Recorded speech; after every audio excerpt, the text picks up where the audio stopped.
ఆంధ్రామిక్స్.com మిమ్మల్ని స్వాగతిస్తున్నది. Stylish star Allu Arjun హీరోగా వచ్చిన మూవీ ఇద్దరమ్మాయిలతో. ఈ చిత్రం విడుదలై దాదాపు 11 రోజులైంది. కలెక్షన్స్ గురించి సెట్లో రకరకాల ఫిగర్లు ఇవ్వడంతో మెగా అభిమానులు కన్ఫ్యూజన్లో పడ్డారు.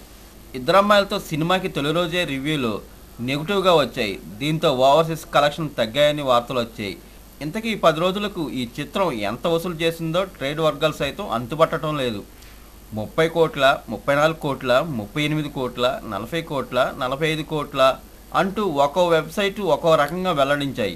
మరికొన్ని సైట్లు అయితే చెర్రీ మూవీ రచన సైతం స్టైలిష్ స్టార్ మూవీ అధిగమించిందని రాశాయి. అల్లు అర్జున్ కెరీర్లో బిగ్గెస్ట్ మూవీ ఇదే అని అంటున్నాయి.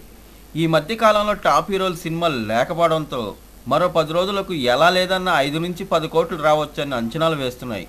ఈ వసూలుని కొందరు తోసిపుచ్చుతున్నారు.